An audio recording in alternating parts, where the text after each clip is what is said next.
तो दोस्तों फाइनली मैंने पकड़ के ले आई हूँ ब्लॉग बनाने के लिए। और आपको पता है टाइम क्या हो रहा है? टाइम दिखाओ बाबू। सच तुम्हारी फोटो देखने को नहीं बोला है, उल्टा होना टाइम दिखा होगा 10:29 हो रहा है। 10:29 गाइस, देख रहे हो पूरी सुबह बीत गई, दिन बीत गया, शाम बीत गई। ये तो दिन में सोई भी थे, मैं तो आज सोई भी नहीं हूँ। सही बात है यार, तुम्हारी वजह से नहीं सोई मैं। हाँ। चलो गाइस, तो हम आपको बताते हैं आज हमारी दिल बनाओ। पैसे नहीं है, पूरे हाथ वाला बाबू, ऐसे गाइस, ऐसे ही कुछ हमारा लव स्टोरी। ये मैं दोबारा थंबनेल लगाऊंगी। ये 2 सांप भिड़ गए ऐसा लग रहा है। उधर को देखो, हंस के उधर मुंह करो। 2 सांप भिड़ गए बाबू। Love story blog. तो गाइस शुरुआत करेंगे ये उस दिन की बात है जब मैं बॉर्डर में ड्यूटी में था। मैंने जीवन साथी में आईडी बनाई थी। इन्होंने क्यों बनाई थी मुझे समझ में नहीं आ रही। मैं अपना बताऊंगी मैंने क्यों बनाई थी। मैंने तो इसलिए बनाई थी कि भाई हाँ। मतलब जैसे कोई लड़की मिल जाए प्यारी सी अच्छी सी, उससे बात करूं और उसी के साथ फिर हम धीरे धीरे बात करें, अपनी बातें बढ़ाएं और एक दूसरे को समझें, उसके बाद उसी से शादी हो जाए। हाँ ठीक है, ऐसा इन्होंने सोचा टाइम पास में नहीं करना चाहता। हाँ, मगर इन्होंने जीवन साथी पे आईडी बना रखी थी मगर। हाँ। और शादी इनको 30 साल से पहले नहीं करनी थी और आईडी इन्होंने 23 साल में, कौन से साल में, 25 साल में बना रखी थी। 25 साल के जब ये थे, ठीक है, शादी ने 30 साल में करनी थी। 5 साल मतलब ये क्या करना चाहते थे? 5 साल क्या करना चाहता था अपनी बीवी के साथ? शादी तो तुम्हें 30 साल में करनी थी उससे। कौन बोला? तुमने खुद बोला था ना 30 साल से पहले शादी नहीं करना चाहता था। तो घूमना फिरना तुमने जीवन साथी आईडी क्यों बनाई थी फिर, ये बताओ। घूमना फिरना चाहते थे ना साथ में, पहले से घूमना चाहते थे, अच्छे से समझ लेंगे अच्छे एक दूसरे। मुझे तो तुमने समझने का मौका नहीं दिया। 14 दिन में तुमने मुझसे सगाई कर लिया आती। फिर तुम बहुत अच्छे मिल गए ना, मैं यहाँ से चली गई तो फिर है ना भाई, इतनी अच्छी लड़की किसी और को मिल जाएगी। तो चलो छोड़ो गाइस, हम बात स्टार्ट करते हैं। तो स्टार्टिंग कर नहीं पाएंगे। तो गाइस ऐसा हुआ था कि हमारा रिश्ता, बहुत सारे लोग पूछते कि आपकी लव मैरिज हुई है अरेंज मैरिज हुई है। तो हमारी ना लव मैरिज हुई है ना अरेंज मैरिज हुई है, बहुत ही अलग सिस्टम से हुई है। ऐसा हुआ था कि लव अरेंज दोनों ही है। मैं CBSE बोर्ड में जॉब, ये बात मैं पहले ही बता चुकी, बट वो बहुत पुरानी बात हो गई, उस टाइम ये नहीं थे। तो मैं अब आपको बता रही हूँ, इधर देख लो ना पुण्य। तो गाइस ऐसा हुआ था, गाइस क्यूट है ना बहुत, सुनो बेटा ये। तो क्या यार ब्लॉग ही नहीं बन रहा। हाँ मैं बता रही हूँ गाइस, पता है क्या हुआ था उस टाइम की बात है, ये 2020 की है ना, 2020 की है बात ये। 28 मई की। 28 की क्यों 30 को हाँ हुई थी ना। 30 को मैसेज किया था पहला, 31 को आ गई। हाँ 30 को इन्होंने मेरे पास ना मैसेज, नहीं मैसेज तो मैंने किया था ना 30 को पहला। मैंने किया, तुमने तो कब की करा हुआ था? मैंने 2-4 दिन बाद, 1 हफ्ते बाद नहीं तुम्हारा मैसेज देखा था। 30 को 30 ही तो है, तभी तुम 30 को अपनी एनिवर्सरी मनाते मिलने वाली। 31 को था। हाँ हाँ तो तुमने 7 दिन पहले नहीं करा था, 1 हफ्ते बाद नहीं देखा था मेरा मैसेज? नहीं था वो। अच्छा सॉरी, मैंने 1 हफ्ते के लिए व्हाट्सएप बंद करा हुआ था। हाँ मैं 30 को मैसेज किया था। ठीक है ऐसा। हाँ चुप रहो, मैं बताऊंगी गाइस। इन्होंने ना मतलब क्या हुआ, मैं जीवन साथी में चेक कर रहा था, तो जीवन साथी में इनकी आईडी आई मेरे पास। मैं बताती हूँ मैंने जीवन साथी में आईडी क्यों बनाई थी। मैंने एक मेरी ऑफिस में मैम थी, तो उनको ना जीवन साथी आता नहीं था चलाना, नई आईडी बनानी थी। तो उनका फोन बहुत हैंग हो रहा था उस दिन ऑफिस में। तो मैंने ना उन्हें अपने फोन में बना के दिखा दी कि ऐसे बनती है, नाम है मैंने डाल दिया सब, भावना पंत ब्राह्मण, अपना सब कुछ डाल दिया जीवन साथी में। और फिर उसके बाद मैंने उसमें अपनी फोटोज भी लगा दी कि ऐसे फोटोज लगा। तो मेरे को तो फोटोज लगाने का बहुत शौक है, मैं डरती नहीं हूँ प्राइवेसी वगैरह से, मतलब इसलिए मैं अपने इंस्टा फेसबुक कहीं भी प्राइवेसी नहीं लगाती, क्योंकि फोटोज कहीं जानी होंगी तो वैसे भी चली जाएंगी और मैं मानती हूँ मैं गलत नहीं हूँ, तो मुझे कोई टेंशन नहीं है। तो मैंने वहाँ अपनी फोटोज लगा दी। मैंने कहा चल रिश्ते आएंगे तो आते रहेंगे, मेरे को क्या है। तो मैंने वहाँ लगा दिया। अब मेरे पास ना, मैंने आईडी बना ली थी पहले ही मई में, स्टार्टिंग में, मई के बीच में। अब मेरे पास बहुत से, और मैंने अपनी प्राइवेसी भी लगा के पब्लिक करा हुआ था अकाउंट की, कोई भी मुझे कॉल कर सकता है, मतलब मैसेज कर सकता है। तो मेरे पास इतने लड़कों की कॉल आने लग गई थी, मगर मुझे कोई पसंद ही नहीं आता था, कोई भी नहीं। मैं जब उनकी अच्छे भी आ रहे थे, गवर्नमेंट जॉब वाले, प्राइवेट जॉब वाले, अपने बिजनेस वाले सब आ रहे थे, बट मेरे को करनी नहीं थी शादी। मगर फिर मैंने कुछ नहीं करा। ठीक है, अब क्या होता है, मैंने अपना व्हाट्सएप बंद कर देती हूँ किसी वजह से। 1 हफ्ते बाद मैं अपना व्हाट्सएप खोलती हूँ, मैं छत में बैठी होती हूँ, तो मेरे पास महाराज जी का मैसेज आया होता है एक नंबर से, hello this side Yogesh Kumar Kotliya from JS। मैंने कहा क्या JS? मैंने कहा अच्छा जीवन साथी से। और इन्होंने प्रोफाइल फोटो लगा रखी थी अपनी फौजी वाली यूनिफॉर्म की। और भाई मतलब उसी टाइम सोच लो मेरी तरफ से तो हाँ हो गई थी, क्योंकि मेरे को फौजी और पुलिस वाले से शादी करने का बहुत सपना था। ऐसा नहीं कि गवर्नमेंट जॉब वाले से करने का सपना था, मेरे को फौजी और पुलिस वाले से करने का सपना था। और आप मानो ना मानो, मैं उस टाइम पे कितने साल की थी? 20 साल की थी ना मैं? नहीं 21 ही थी। 96 की ना, 98 की। हाँ 22 साल की थी मैं। हाँ मैं अपनी मम्मी की कसम खा के बोल रही हूँ, मुझे नहीं पता था कि फौजी और पुलिस वाले की नौकरी सरकारी नौकरी होती है। मुझे बस ये पता था फौजी है भाई। हाँ एक ठाठ था मेरे को, ऐसा था कि फौजी और पुलिस वाले का ठाठ होता है एक। तो मुझे ये था कोई भी कास्ट हो, फौजी और पुलिस वाला हो तो यार सपना था मेरे को, ये ना शादी हो जाए मेरी, मेरे को ये था सपना, काश मेरे को भी मिले। और जब मेरे को मैसेज आया तो खुशी के बारे में फूल ही नहीं सवाई कि फौजी का मैसेज आया मेरे पास किसी का। तो मैंने बोला हाय, तो इन्होंने बोला मैं योगेश कोटलिया जीवन साथी। मैंने कहा देखो स्टार्टिंग में मैंने पहले अपने पापा को बताया, पापा ऐसे ना एक फौजी उसका मैसेज आया है और जीवन साथी से आया। तो पापा ने कहा जीवन साथी की तूने आईडी बना रखी थी? मैंने कहा ऐसी बनाई थी मैंने। बोला ठीक है कर ले बात, फिर तेरे को जैसे ठीक लगता है। तो मैंने इनसे बोला कि हाँ जी बताओ। तो इन्होंने बोला मैं लड़की देख रहा हूँ ये वो। तो मैंने बोला ठीक है कैसी लड़की चाहिए आपको, आप बताओ फिर कैसी लड़की चाहिए। मैंने क्या बोलता, फिर तुमने क्या बोला? मैं तो ये बोला सिंपल सी चाहिए मेरे को, अच्छी सी, और जिसको मतलब भरोसा होना चाहिए एक दूसरे पे। मतलब भरोसा इस टाइम पे सबसे बड़ा भरोसा ही है, क्योंकि मैंने कहीं और रहना है, तुमने कहीं और रहना है, तो भरोसा बहुत बड़ी चीज़ होती है ना किसी भी रिश्ते के लिए। तो भरोसा होना चाहिए इन्होंने एक लॉयल भी होना चाहिए, मतलब एक हाँ, दूसरे के लिए। इन्होंने एक भी शब्द मुझे गलत नहीं बोला था कि मेरे को ऐसा नहीं चाहिए कि बीवी गंदी हो, ऐसा नहीं। इन्होंने मतलब कोई लड़की होते हैं ना कि बीवी को अलग रहना है तो भाई तुम्हें उल्टा सीधा कुछ नहीं कर, इन्होंने ऐसा कुछ नहीं। इन्होंने बोला भरोसा रखना एक दूसरे पे। मतलब तुम्हें मुझ पर इतनी बड़ी बात बोल दी थी इन्होंने कि भरोसा रखना एक दूसरे। मैं भी, मेरे पे भी भरोसा करना पड़ा, क्योंकि मैं भी तो बाहर हूँ भाई। हाँ तो मतलब इन्होंने तो इतनी मैं बड़ी इनसे बात दूर बोलती है। रह कौन रहा लड़का हूँ। अपने लिए ऐसा बोलता है? सब लड़के तो लड़की के लिए बोलते हैं ना, भाई मेरे को भरोसा तुम पे होना, मतलब तुम्हें ऐसा करना पड़ेगा, मेरे तुम पे भरोसा है ऐसा। इन्होंने अब मेरे लिए एक शब्द नहीं बोला, अपने लिए बोला कि हमें एक दूसरे पे भरोसा होना चाहिए, ऐसी लड़की होनी चाहिए, ट्रस्ट एक दूसरे पे करना चाहिए, ऐसा होना चाहिए। और क्या नाम है, मैं बस ये चाहता हूँ कि मतलब मेरी फैमिली को खुश रखे, ऐसा ऐसा, तो मैं दूर रहूँगा क्योंकि ऐसा ऐसा। तो मैंने बोला देखो फिर अच्छा तुम्हें कैसी लड़की चाहिए, लड़का चाहिए। इन्होंने ये भी बोला बस मैं चाहता हूँ मेरा परिवार खुश रहे, फैमिली मिल के जुड़ के रहे, मैं बस ये चाहता हूँ, बाकी लड़की की खुशियों में मैं कोई कमी नहीं करूँगा, ऐसा इन्होंने बोला था शुरू में। भले ही करते हैं अभी भी खुशियों में कमी मजाक करेगा, इस कोई कमी नहीं करते, मैं सिर्फ ऐसे हंसा रही जैसे इन्होंने बोला था। फिर इन्होंने मुझसे पूछा तुम्हें कैसा लड़का चाहिए, तो मैंने बोला मेरे को ऐसा लड़का चाहिए।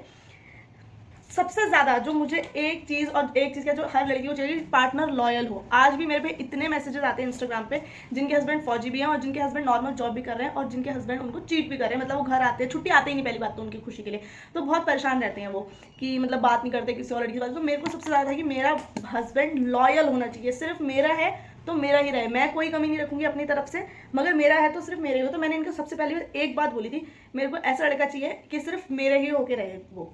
मतलब मेरे को लॉयल्टी सबसे ज़्यादा ज़रूरी थी और क्या नाम है, केयर और इज्जत, बस मेरी इज्जत करे। और उस दिन का दिन है, आज का दिन है, 2.5-3 साल होने वाले हैं मेरी शादी को। आज तक इन्होंने मुझे तू नहीं बोला होगा, आज तक नहीं, अपनी मम्मी की कसम। आज तक इन्होंने मेरे को चिल्लाया नहीं होगा, आज तक इन्होंने मेरे को ऐसा नहीं कहा होगा कि मुझे लगे मेरी बेइज्जती हुई है। तो इन्होंने अपने पूरे वादे अच्छे से निभाए थे और आगे भी निभाएंगे, मुझे पूरा पता है, क्योंकि इनकी उससे ही पता चलता है। तो और ये लॉयल भी मेरे साथ है। मैं बता रही हूँ जब हमारी बात हुई तब इनकी इंस्टाग्राम पे 300 कुछ फॉलोअर्स थे और 400 कुछ फॉलोइंग थी, 400 कुछ फॉलोइंग थी, उसमें लड़के लड़कियां सब थे। और मेरी वो सब जानने वाले थे, लेकिन हाँ जानने वाले थे, इनके दोस्त कॉलेज लोग के हैं। तो मैंने ऐसी तो, और मेरी इंस्टा पे 0 फॉलोइंग थी। तो जब इन्होंने मेरा इंस्टा अकाउंट देखा तो ये तो और खुश हो गए। तो थोड़ी सी फेमस है, थोड़ी सी थी तब मैं, क्योंकि 60-70 हज़ार थे तब मेरे फॉलोअर, है ना, 60 कुछ थे। तो इन्होंने देखा कि हाँ ये, तो फिर हमारी बात हुई जीवन साथी पे, ठीक है। रात को हमारी बात हुई, ऐसे सब हमने एक दूसरे को बताया। और मुझे तो भाई शौक था इस चीज़ का, मैं भी वीडियो बनाना चाहता, लेकिन मेरे से बनती नहीं थी, तो इसलिए मैं मतलब ये था कि हाँ अब वीडियो बनाने लड़की मिल के भाई और अच्छा है ये तो, है ना। तो मैं भी 2-4 भी बनाई मैंने उस समय से पहले, लेकिन मेरे से बनती नहीं थी, मैं इसलिए ज़्यादा बनाता। और मैं भी खुश भाई, मैं था तो कहाँ बनाने का टाइम, मतलब मैं भी खुश, जैसे मैं वैसे ही है।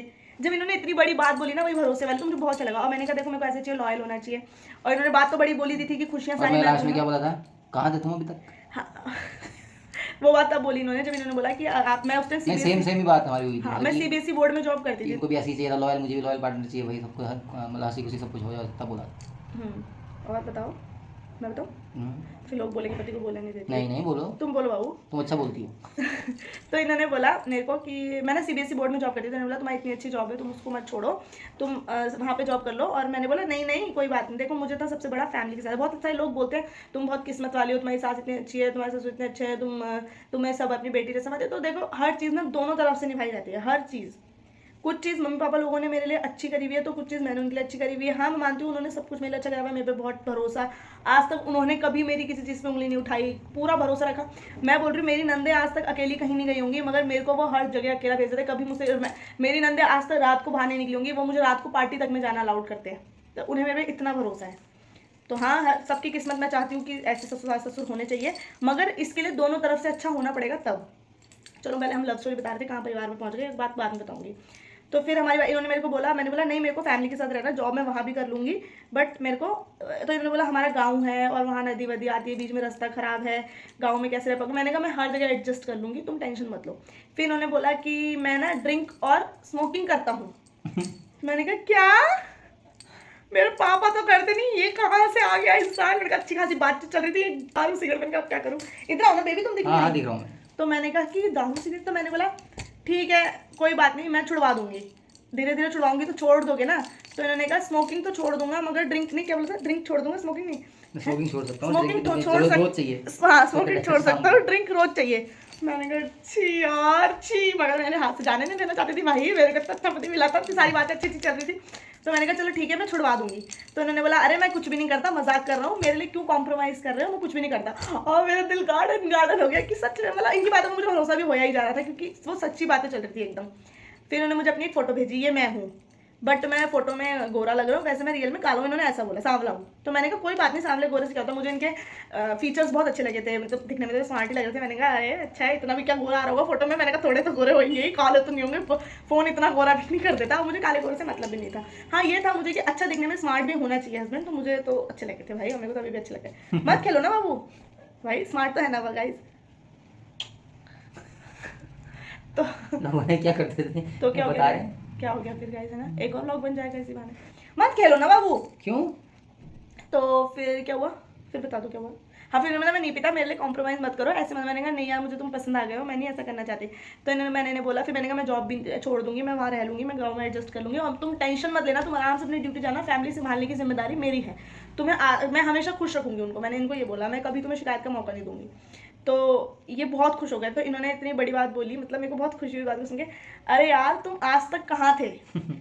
तो इनकी जीवन साथी पे 2-3 लड़कियों से और भी बात हुई थी, मगर किसी से बात बनी नहीं थी। इन्होंने मुझे सब पहले दिन ही बता दिया था कि मेरी जीवन साथी पे 2-3 लड़कियों से बात हुई थी, और अभी जब मेरे से तुम्हारी बात चल रही है तो अभी भी मेरी एक लड़की से बात हो रही है शादी के लिए, मतलब शादी के लिए मतलब जैसे मेरे से कि क्या करते हो क्या नहीं, तो उससे भी हो रही है। तो इन्होंने मुझे सब सच बता दिया था। 2 लड़कियों से इनकी इसलिए नहीं बनी थी, एक लड़की कुछ मम्मी पापा की अकेली बेटी थी, तो उन्होंने कहा था कि मैं मायके में ही रहना चाहती हूँ, ससुर है ना ये बोलते ना, तुम्हें भी वहीं रहना पड़ेगा, ऐसे कुछ ना, छुट्टी आओगे तो वहीं आओगे। नहीं, ऐसा तो नहीं हुआ, मतलब कि वहाँ उनके साथ रह जाते हो, अकेले हाँ होगी, उनकी देखभाल तो इन्होंने मना कर दिया, भाई अब बहू ला रहे हो, बहू दूर मायके पड़ में रहा रहेगी, फिर कैसा। तो फिर इन्होंने उसको बोला, एक थी एक पता नहीं क्या कि गांव में नहीं रहूंगी, बाहर रहूंगी, ऐसे कुछ था। तो ऐसे इनको दिक्कत हुई, तो फिर इनको मैं पसंद आ गई थी। बस फिर मैंने अपने पापा को अगले दिन बता दिया, अगले दिन सुबह सुबह मैंने अपने पापा को बता दिया, पापा मेरी बात हुई है करके। रात को उस दिन हमारी 3 बजे तक बात हुई कि क्या पसंद है क्या नहीं। मैंने उनको सब बोला कि मैं सब चीज़ पहनना चाहती हूँ। तो इन्होंने बोला मैं खुद चाहता हूँ कि मेरी बीवी सब पहने। और भाई मेरे तो दिल के अरमान तारों तक पहुंच रहे थे गाइस। मगर मेरा सोच के आप भी जीवन साथी पे आईडी मत बना लेना। जीवन साथी पे बहुत फेक भी आदमी बैठे हैं और फेक औरतें भी बैठी हैं। वो तो किस्मत में जो मिलन होता है जहाँ से वो मिल जाएगा, जो अगर किस्मत में होगा तो। इसलिए हम जीवन साथी सिर्फ एक बहाना था, वो किस्मत में मिलना था तो मिल गए थे। हाँ तो आप ये मत सोच लेना कहीं कुछ गलत हो जाए। अच्छे भी लोग होंगे जीवन साथी में, मगर बेकार भी होंगे, तो देख दाख के सब अच्छे से करना पहले। तो फिर मैंने अपने पापा को बता दिया अगले दिन। इन्होंने घर नहीं बताया था अगले दिन, क्योंकि इनको मेरे पे तब तक भरोसा नहीं था पक्के वाला। क्योंकि फौजी लड़कों को बहुत सारी लड़कियां फंसाने की सोचती हैं कि उन्हें फंसा लें, फिर बुला लें, फिर मतलब गलत आरोप लगा दें, उनसे लूट लें, मतलब हो जाता है ना जॉब में, तो है ना। और फौजी लोगों को बहुत स्पेशल बोला भी जाता है ऐसे हर लड़की से बात नहीं कर लेनी, इसलिए तो इन्होंने अपने घर नहीं बताया। पहले उन्होंने सोचा मेरे से 2-3 दिन बात करेंगे, मैंने अपने पापा को बता दिया था। अब इन्होंने बोला ठीक है आप मेरे को अच्छे से जान लो, ये है वो। मैंने कहा देखो मैं बॉयफ्रेंड गर्लफ्रेंड वाला रिलेशन नहीं चाहती, और मैं नहीं चाहती मैं तुमसे बहुत बात करूँ और मुझे अट्रैक्शन हो जाए। और मेरे को तो हो ही गया था अट्रैक्शन से पहले दिन में ही। तो मैंने कहा मैं ये नहीं चाहती कि अट्रैक्शन हो जाए, बाद में तुम मना कर दो, मेरा दिल टूट जाए। तो इन्होंने बोला नहीं नहीं ऐसा कुछ नहीं है, बस मैं 1-2 दिन मतलब बात कर लेते हैं, जान लेते हैं हम। तो तुम भी मेरे को अच्छे से जान लो, पीछे रखो थोड़ा, जान लो। तो मैंने बोला मैंने तुम्हें जान लिया है, मेरे को जो चीज़ चाहिए थी वो तुम में है, अब तुम मेरे को बता देना सोच के समझ के अच्छे से। अब मैं अपने ऑफिस गई अगले दिन सुबह, तो मैंने सबको बताया मेरा तो रिश्ता हो गया। मैंने कितना झूठ बोला। मैंने कहा मेरा तो रिश्ता हो गया, मेरी इसी महीने सगाई है और 3 महीने बाद वो छुट्टी लेके आएंगे, नवंबर में मेरी शादी है। मैंने झूठ बोला कसम से, और मेरे मुंह में सरस्वती माता बैठी थी, वो सब सच हो गया। 2-3 दिन इन्होंने मुझसे बात करी, हमारी इतनी अच्छी बात हुई, इतनी अच्छी। ऑफिस में मैं जाती इनसे बात करती, फिर हमारे नंबर एक्सचेंज हुए ना, नंबर तो हो गए थे पहले दिन ही एक्सचेंज। फिर हमारी वीडियो कॉल बात हुई थी पहली बार। नंबर तो पहले हुई थी ना, व्हाट्सएप में मैसेज। हाँ वीडियो कॉल पहली बार ऑफिस में हुई थी। फिर तुमने अपने घर बताया था, है ना? बात बताया था। उससे बीच में एक बात और हुई थी, मैंने इसलिए क्योंकि उस समय क्या था कि बहुत सारा ऐसा होता है ना, आज के होता है बहुत लोगों के साथ, मैंने देखा भी है। क्योंकि लड़की से बात कर ली, अब भाई लड़की बोलेगी आज ऐसा हो गया, मुझे आज इसके लिए पैसे चाहिए, क्योंकि बहुत लोग करते हैं ऐसा। हाँ, तो ये चीज़ हुई थी, ये कोई इंसिडेंस था, ये हुआ था कि इनके घर से इनका फ़ोन चोरी हो गया। हाँ। और ये मुझे बता रहे कि कोई बंदा आके चोर बालकनी से कूदा, खिड़की से हाथ डाला, वो भी रात के टाइम, और फ़ोन गायब हो गया। ऐसा नहीं बताया था मैंने बाबू। बालकनी से बताया तुमने कि बालकनी से आया भाई? नहीं मैंने आया, छत से बालकनी में आया, ये बोला। हाँ क्योंकि हमारी छत का दरवाजा खुला रहता है। हाँ छत से बालकनी में आया, अब बालकनी से कैसे भाई फोन निकाल लिया, ये क्योंकि इन्होंने मेरा घर तो कुछ भी देखा था, और वो घर हमारा ऐसे ही था, छत से आके कमरा ही था सीधा। हाँ वो था, लेकिन मतलब मेरे को ये नहीं पता था। अब ये भाई अभी भी बात शुरू हुई है, 2 दिन नहीं हुए बात को, 2 या 3 दिन नहीं हुए थे, मुश्किल से बात शुरू हुई है। अब क्योंकि बहुत लड़कियां करती मेरा ये खो गया, अब मुझे पैसे मैंने बताया नहीं था। हाँ मुझे पता नहीं था, मैं तो पागल हो गया था कि आज मैसेज क्यों नहीं आ रहा। मैं इनके पापा का नंबर था, इन्होंने भेज नहीं दिया मैंने मेरे ख्याल से। इनको अब मेरे पापा पापा के नंबर फोन दिया पे था। मैंने इंस्टाग्राम आईडी खोली अपनी, हाँ और फिर इंस्टाग्राम आईडी से इनको कमेंट करा कि मैं भावना हूँ, इनबॉक्स देखो। इन्होंने इनबॉक्स देखा, मैंने अपनी आईडी से इनको मतलब मैसेज भेजा तुमने था। पापा का मैसेज नंबर दिया था, मैं पापा कॉल का किया नंबर था दिया था उसको। मैंने कि इस नंबर पे कॉल करो। हाँ तो मैं बाद में देखा था, तो मतलब इन्होंने बहुत लेट कॉल- में, और मैं कोई बात नहीं है, मतलब कोई रिप्लाई नहीं आ रहा, मैं देख रहा हूँ उसमें कुछ नहीं है। फिर मैं बाद में उस नंबर पे कॉल किया तो इनके पापा ने उठाया था, तो तब उन्होंने बोला कि उसका फोन वोन खो गया, ऐसा ऐसा हो गया। अब इन्होंने सोचा और कि वो फोन शायद अब सारे मैं मिले हुए हैं, क्योंकि भाई होता ही है। ऐसा जरूरी थोड़ी है भाई पापा है, अब हाँ। किसको पता क्या पापा है, मैंने अभी देखा भी नहीं। हाँ, क्योंकि एक ही दिन तो बात अब को हुआ है, वही 2 बात दिन। 2 3 दिन बात हुई है, तो भाई लड़कियां बोलती है आज मेरा खो गया, आज मुझे मोबाइल के लिए पैसे दे दो, अब मुझे